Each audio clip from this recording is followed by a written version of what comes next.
এক শায়র বলেন, মুহাম্মদ সাল্লাল্লাহু আলাইহি ওয়াসাল্লামের আজমত শান বুঝাতে তিনি এই উক্তিটি করেন, মুহাম্মাদুন বাশারুন লাইসা কাল বাশার বাল হুয়া ইয়াকুতুন ওয়ান নাসু কাল হাজার। সুবহানাল্লাহ। মুহাম্মদ সাল্লাল্লাহু আলাইহি ওয়াসাল্লাম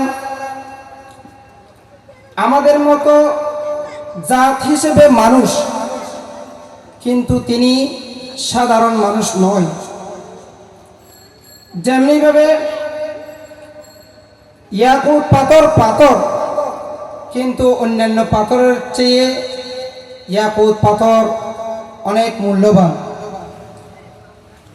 কেন মুহাম্মদ সাল্লাল্লাহু আলাইহি ওয়াসাল্লাম অন্যান্য মানুষদের থেকে আলাদা, মানে গুণে মর্যাদায় শ্রেষ্ঠ, সেই ব্যাপারে অল্প আলোচনা করার চেষ্টা করব ইনশাআল্লাহ। সম্মানিত হাজিরিন, নবী করিম সাল্লাল্লাহু আলাইহি ওয়াসাল্লামের গোটা জীবন অলৌকিকত্বে ভরপুর। সেই অলৌকিকত্ব জীবন থেকে অল্প কয়েকটি ঘটনা আপনাদের সামনে আলোচনা করব। যেখানে সাধারণ মানুষ জন্মগ্রহণ করার পর কোনো কথাই বলতে পারে না, সেখানে রাসূলুল্লাহ সাল্লাল্লাহু আলাইহি ওয়াসাল্লামের ক্ষেত্রে ঘটেছে ভিন্ন ঘটনা। প্রখ্যাত মুফাসসির ইমাম জালালউদ্দিন সুয়ুতী রাহিমাহুল্লাহ বলেন, তার খসাইসুল কুবরা গ্রন্থে উল্লেখ করেন, হযরত ইবনে সাবা বর্ণনা করেন, রাসূলুল্লাহ সাল্লাল্লাহু আলাইহি ওয়াসাল্লাম পৃথিবীতে ভূমিষ্ঠ হওয়ার সাথে সাথে বলে উঠলেন, আল্লাহু আকবার কাবীরা ওয়ালহামদুলিল্লাহি কাসীরা ওয়া সুবহানাল্লাহি বুকরাতান ওয়া আসীলা। আল্লাহু আকবার। এই জন্যই বলা হয়েছে মুহাম্মাদুন বাশার লাইসা কাল বাশার। মুহাম্মদ সাল্লাল্লাহু আলাইহি ওয়াসাল্লাম মানুষ সত্য, কিন্তু আমাদের মতো সাধারণ কোনো মানুষ নয়। সম্মানিত হাজিরিন, সাধারণত ছোট্ট শিশুর জন্য অন্য মানুষদেরকে খাদ্যের ব্যবস্থা করতে হয়, কিন্তু মুহাম্মদ সাল্লাল্লাহু আলাইহি ওয়াসাল্লামের উসিলায় অন্যান্য মানুষরা রিজিক প্রাপ্ত হয়। একটি উদাহরণ দিলে বুঝতে পারবেন। হযরত হালিমা বিনতে হারিস রাদিয়াল্লাহু তাআলা আনহা আরবের ধনীদের শিশু লালন পালন করে তিনি দিনাজপাত করতেন। রাসূলুল্লাহ সাল্লাল্লাহু আলাইহি ওয়াসাল্লাম যেই বছর জন্মগ্রহণ করেন, সেই বছর হালিমা রাদিয়াল্লাহু তাআলা আনহার অঞ্চলে চলছিল দুর্ভিক্ষ। হালিমা রাদিয়াল্লাহু তাআলা আনহা বলেন, যে রাতে আমরা মক্কায় যাই শিশু আনার জন্য, সেই রাত্রে আমি একদম ঘুমাতে পারিনি, কারণ আমার ছিল একটি দুধের বাচ্চা, কিন্তু আমার বুকে কোনো দুধ ছিল না সেই শিশুকে খাওয়ানোর জন্য। হালিমা রাদিয়াল্লাহু তাআলা আনহা বলেন, আমার একটা উষ্ট্রি ছিল, খাদ্যের অভাবে সেই উষ্ট্রিও কোনো দুধ দিচ্ছিল না। মক্কায় পৌঁছার পর হযরত হালিমা রাদিয়াল্লাহু তাআলা আনহা বলেন, মক্কায় পৌঁছার পর আমার সাথে অন্যান্য যে মহিলারা গিয়েছে তাদের সবাইকে সেই মক্কার সেই মহান শিশু অর্থাৎ হযরত মুহাম্মদ সাল্লাল্লাহু আলাইহি ওয়াসাল্লামকে গ্রহণ করার প্রস্তাব দেওয়া হয়েছিল, কিন্তু যখন তারা শুনতে পেল তিনি একজন এতিম শিশু, তারা কেউ মুহাম্মদ সাল্লাল্লাহু আলাইহি ওয়াসাল্লামকে গ্রহণ করেনি। হযরত হালিমা রাদিয়াল্লাহু তাআলা আনহা বলেন, আমার জন্য রাসূলুল্লাহ সাল্লাল্লাহু আলাইহি ওয়াসাল্লাম ছাড়া গ্রহণ করার মতো আর কোনো শিশু ছিল না। আমার স্বামীর অনুমতি ক্রমে রাসূলুল্লাহ সাল্লাল্লাহু আলাইহি ওয়াসাল্লামকে আমি গ্রহণ করলাম। হালিমা রাদিয়াল্লাহু তাআলা আনহা বলেন, রাসূলুল্লাহকে কোলে নিয়ে তাঁবুতে ফেরার পূর্বে আমার বুক দুধে পরিপূর্ণ হয়ে গেল। সুবহানাল্লাহ। তিনি আরো বলেন, যে গোষ্ঠী এক ফোঁটা দুধ দিচ্ছিল না, সেই গোষ্ঠী গোলাম দুধে ভরপুর হয়ে গেল। সেই গোষ্ঠী থেকে দুধ দোহন করে আমরা সকলে পরিতৃপ্ত হলাম। সুবহানাল্লাহ। যে হালিমার ঘরে নিজেরা খাওয়ার জন্য কোনো খাবার ছিল না, সেই হালিমার ঘর এখন রিজিকে ভরপুর একমাত্র রাসূলুল্লাহ সাল্লাল্লাহু আলাইহি ওয়াসাল্লামের বরকতে। সেই প্রসঙ্গে এক শায়ের কত চমৎকার বলেছেন, দুনিয়া कहती है कि हलीमा तूने नबी को पाला है, मैं कहता हूँ तुझे हलीमा मेरे नबी ने पाला है। सुबहानल्लाह। দুনিয়া বলছে হালিমা রাসূলুল্লাহ সাল্লাল্লাহু আলাইহি ওয়াসাল্লামকে লালন পালন করেছে, কিন্তু আমি বলছি আমার নবীর উসিলায় হালিমা রিজিক প্রাপ্ত হয়েছে। সুবহানাল্লাহ। সম্মানিত হাজিরিন, রাসূলুল্লাহ সাল্লাল্লাহু আলাইহি ওয়াসাল্লামের শান মান মর্যাদা মহান আল্লাহর দরবারে এত বেশি যে রাসূলুল্লাহর সামনে বড় আওয়াজে কথা বলা এইটা পর্যন্ত আল্লাহ পাক রব্বুল আলামিন সহ্য করেন না। একদিন রাসূলুল্লাহ সাল্লাল্লাহু আলাইহি ওয়াসাল্লামের দরবারে একটা বিষয় নিয়ে হযরত আবু বকর রাদিয়াল্লাহু তাআলা আনহু এবং হযরত ওমর রাদিয়াল্লাহু তাআলা আনহু কথা কাটাকাটির মধ্যে একটু আওয়াজ বড় করে ফেলছিলেন। পরক্ষণে মহান আল্লাহ রাব্বুল আলামিন ওহী নাযিল করে জানিয়ে দিলেন, বিসমিল্লাহির রহমানির রহিম, ইয়া আইয়ুহাল্লাযীনা আমানু লা তারফাউ আসওয়াতাকুম ফাওকা সাওতিন নবী ولا تجهروا له بالقول كجهر بعضكم لبعض أن تحبط أعمالكم وأنتم لا تشعرون। هي من درغن جنركم يا أيها الذين آمنوا ওহে যারা ঈমান এনেছো, লা তারফাউ আসওয়াতাকুম ফাওকা সাওতিন নবী, নবীজি সাল্লাল্লাহু আলাইহি ওয়াসাল্লামের আওয়াজের উপরে তোমাদের আওয়াজ উঁচু করো না, বড় করো না। ওয়ালা তাজহারু লাহু বিল কওলি কাজাহরি বাযিকুম লিবা'দ, তোমরা পরস্পর একে অপরের সাথে যেভাবে কথা বলো নবীজির সাথে সেভাবে কথা বলো না। এরূপ করলে কি হবে?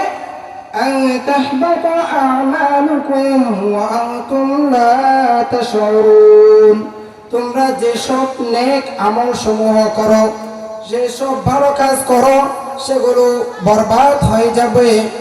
ওয়া আনতুম লা তাশউরুন, তোমরা বুঝতেও পারবে না। নাউযু বিল্লাহ। সম্মানিত হাজিরিন, এই আয়াতের মাধ্যমে আল্লাহ তাআলা আমাদেরকে আদব শিক্ষা দিয়েছেন। এই আয়াত নাযিল হওয়ার পর সাহাবীদের অবস্থা কিরকম হয়েছিল?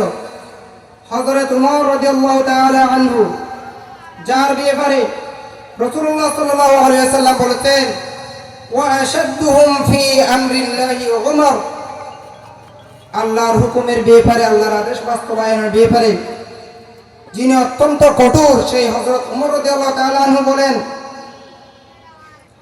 তিনি আল্লাহ রাসূলের দরবারে এসে এত আস্তে কথা বলতেন যে এই আয়াত শোনার পরে একটি কথা দুইবার জিজ্ঞেস করা ছাড়া কথাটি বোঝা যেত না।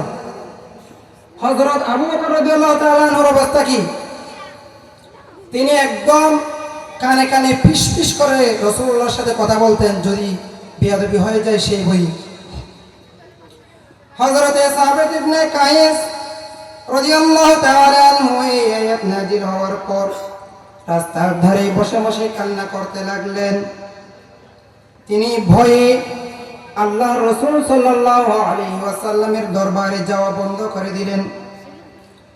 হযরত আসিম বিন আদি রাদিয়াল্লাহু তাআলা আনহু হযরত সাবিত রাদিয়াল্লাহু তাআলা আনহুকে কান্নার কারণ জিজ্ঞেস করলে তিনি বলেন, ভাই, আমার জন্মগতভাবে আমার আওয়াজ বড়, নিশ্চয় এই আয়াত আমার ব্যাপারে নাজিল হয়েছে। আমার মনে হয় আমার সমস্ত আমল বরবাদ হয়ে গেছে।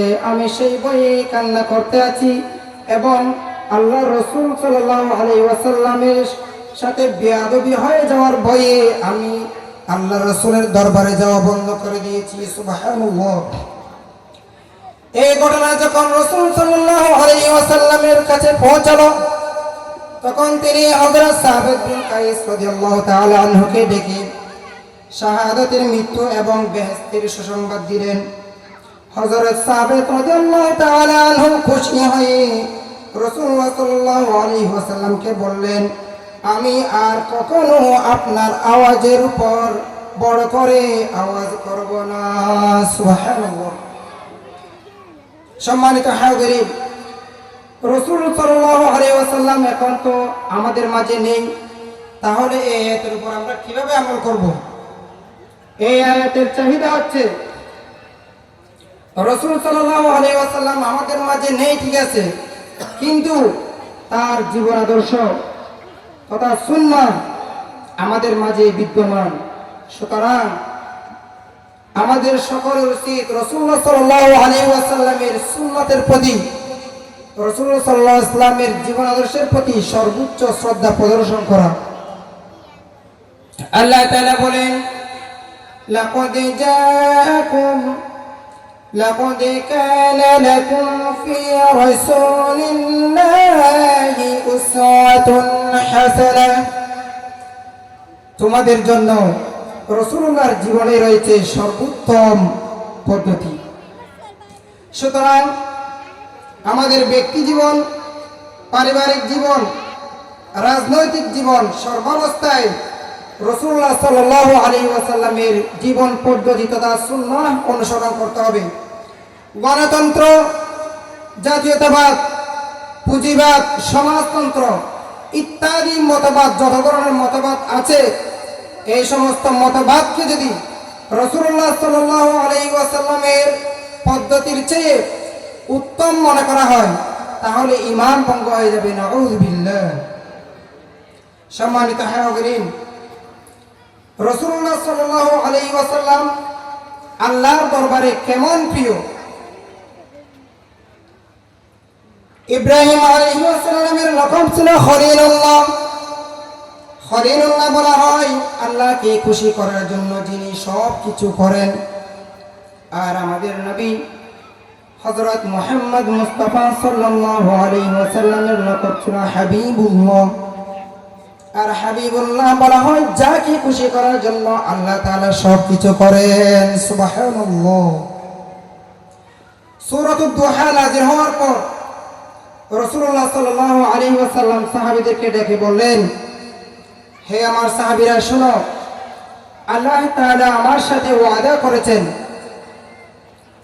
বিসমিল্লাহির রহমানির রহিম, ওয়ালাসাউফা ইউ'তিকা রাব্বুকা ফাতারদা। হাবিব, আমি অবশ্যই অবশ্যই আপনাকে সন্তুষ্ট করব। আল্লাহর হাবিব বলেন, ওয়াল্লাহি লা আরদা ওয়া ওয়াহিদুম মিন উম্মতি ফিন-নার। ও আমার সাহাবীরা, জেনে রাখো, আমার রক্ত জোড়া কালিমার প্রতি যারা ঈমান এনেছে, এমন একজন উম্মত জাহান্নামে থাকা পর্যন্ত আমি রাসূল রাজি হব না। সুবহানাল্লাহ ওয়া বিহামদিহি। সম্মানিত হাজিরিন, কিয়ামতের ময়দানে, কঠিন হাসরের ময়দানে আল্লাহ রাব্বুল আলামিন তার হাবিবকে সন্তুষ্ট করার ওয়াদা করেছেন। আল্লাহর হাবিব সাল্লাল্লাহু আলাইহি ওয়াসাল্লাম উম্মতের ব্যাপারে, উম্মতের জন্য হাসরের ময়দানে অনেক চিন্তিত থাকবেন, পেরেশানিতে থাকবেন। রাসূলুল্লাহ সাল্লাল্লাহু আলাইহি ওয়াসাল্লাম সিজদায় পড়ে আল্লাহর প্রশংসা করতে থাকবেন। এক পর্যায়ে আল্লাহ তাআলা বলবেন, ইরফা রাসাক সাল তুতা ওয়াশফা তুশাফা। হে হাবিব, আপনি মাথা উঁচু করুন, আপনি চান, আপনি আজকে যা চাইবেন আপনাকে তাই দেওয়া হবে। আর আপনার গুনাহগার উম্মতের জন্য সুপারিশ করুন, আপনার সুপারিশ গ্রহণ করা হবে। সুবহানাল্লাহ। আল্লামা ইকবাল রাহিমাহুল্লাহ তিনি বলেন, দুনিয়ার মধ্যে কোন ব্যক্তি পাপী, কোন ব্যক্তি খারাপ, কোন ব্যক্তি ভালো, আল্লাহ তাআলা তো সব কিছু জানেন। তাহলে তিনি তো চাইলে মৃত্যুর পরে অপরাধীদেরকে জাহান্নামে দিয়ে দিতে পারতেন, আর নেককারদেরকে জান্নাতে দিয়ে দিতে পারতেন। এত আয়োজন, হাসর নাসর, এগুলো করার কি প্রয়োজন ছিল? আল্লামা ইকবাল রাহিমাহুল্লাহ বলেন, আল্লাহ পাক রব্বুল আলামিন এই বিশাল হাসরের আয়োজন করবেন একমাত্র মুহাম্মদ সাল্লাল্লাহু আলাইহি ওয়াসাল্লামের শান মান বিশ্ববাসীকে দেখানোর জন্য। যেমন সেদিন অনেক জান্নাত হারাম হয়ে গেছে, জাহান্নাম ওয়াজিব হয়ে গেছে, এমন অনেক মুসলমানের জন্য একমাত্র আল্লাহ রাসূল সাল্লাল্লাহু আলাইহি ওয়াসাল্লামের সুপারিশের কারণে তাদেরকে জান্নাত দেওয়া হবে। এই মর্যাদা শুধুমাত্র রাসূল সাল্লাল্লাহু আলাইহি ওয়াসাল্লামকে দেওয়া হয়েছে। এই শান মান মর্যাদা মুহাম্মদ সাল্লাল্লাহু আলাইহি ওয়াসাল্লামের ঢঙ্কা বিশ্ববাসীর সামনে উপস্থাপন করার জন্যই আল্লাহ পাক রব্বুল আলামিন হাসরের আয়োজন করবেন। সম্মানিত হাজিরিন, যা কিছু আলোচনা হয়েছে এই অল্প সময়ের মধ্যে, যা কিছু ভুল ত্রুটি করেছি এগুলো আমার নিজের পক্ষ থেকে, আর যা কিছু সঠিক ছিল সব কিছুর জন্য আল্লাহ পাক রব্বুল আলামিনের দরবারে লাখো কোটি শুকরিয়া জ্ঞাপন করে আমার আলোচনা এখানেই শেষ করছি। হাযা মা ইনদি ওয়াল ইলমু ইনদাল্লাহ। ওয়াসসালামু আলাইকুম ওয়া রাহমাতুল্লাহি ওয়া বারাকাতুহু।